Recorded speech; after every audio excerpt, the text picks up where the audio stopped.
Salam sejahtera dan salam satu Malaysia. Saya, Hafizan Rahmat, Melaka TV.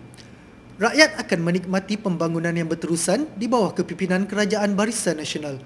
Pembangunan ini adalah hasil perjuangan berterusan kerajaan membela nasib rakyat termasuk pembinaan lebih banyak projek perumahan untuk golongan berpendapatan rendah.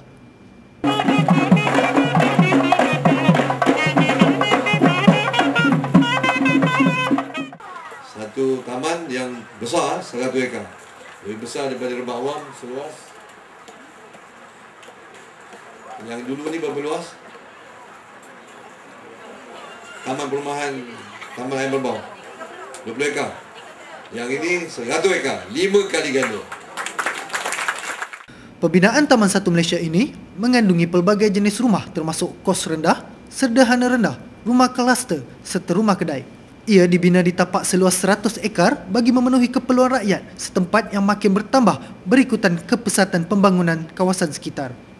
Tanah ni tuan-tuan kita beli daripada Hong Leong IOI seluas 100 ekar kerana penduduk di sini nakkan taman yang lebih besar. Selain menawarkan kediaman lebih selesa, Taman Satu Malaysia juga turut dilengkapi kemudahan-kemudahan lain termasuk masjid, kuil, balai raya, taman permainan serta sekolah kebangsaan dan sekolah jenis kebangsaan Tamil bagi keperluan penduduk setempat. Kawasan ini adalah kawasan pertumbuhan baru dan kerajaan sentiasa memberi perhatian dalam hal-hal berkaitan dengan perumahan. Dasar kita satu keluarga, satu rumah. Sekarang ni rumah dah banyak dibina. Kita dah minta satu keluarga ada 2 rumah.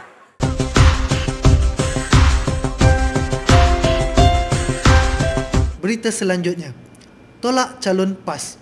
Itulah permintaan Ketua Menteri Datuk Seri Muhammad Ali Rostam kepada pengundi-pengundi di kawasan Dun Merlimau. Beliau mahu mereka menolak calon PAS kerana penyertaan parti itu di dalam PRK kali ini tidak serius dan tidak membuat apa-apa kebaikan kepada rakyat. Bukanlah calon yang baik sangat kan. Kita tak nak cerita hal peribadi dia. Dan beliau ni cuma dialatkan oleh PAS untuk menguji pilihan raya yang ke-13. Sebab itu saya harap pengundi-pengundi akan menolak calon PAS kerana kita juga yang akan selesaikan semua masalah rakyat jelata. Beliau menjelaskan rekod kecemerlangan Kerajaan Barisan Nasional sudah terbukti sejak dulu yang sememangnya sentiasa mendahulukan rakyat sejajar dengan konsep Satu Malaysia yang dicetuskan Perdana Menteri Datuk Seri Najib Tun Razak. Berbeza dengan PAS, dia mendahulukan DAP. UMNO, BN mendahulukan rakyat, PAS mendahulukan DAP. Dan kerana itu beza sangatlah perjuangan. Jadi orang Merlimau ada pilihan lah.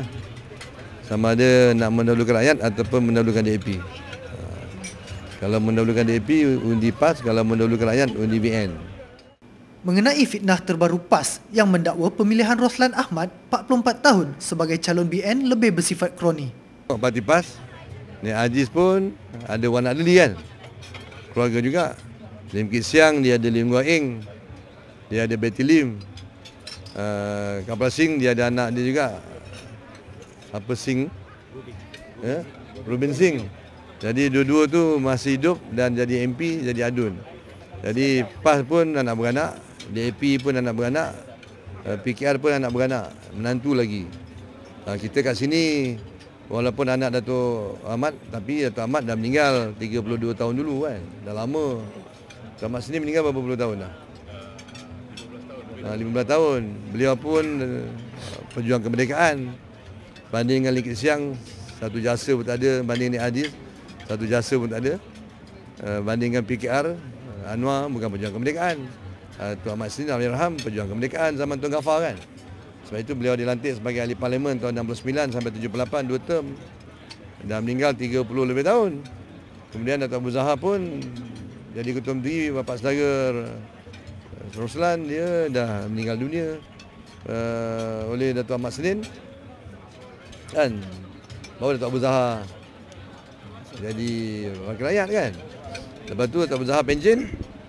Dah pension dah? 2000 tu. Ya? Tahun 2000. Apa dia? Tuan Zahar tahun 2000, beliau pun dah pencen.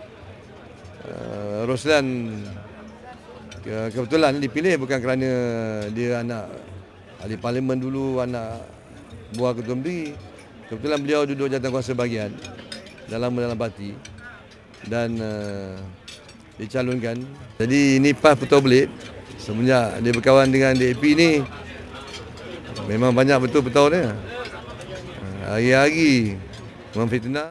Ketua Menteri yang juga pengarah PRK Merlimau menjelaskannya pada sidang media selepas majlis pelancaran dan pecah tanah Taman Perumahan Taman 1 Malaysia Air Merbau, Jasin.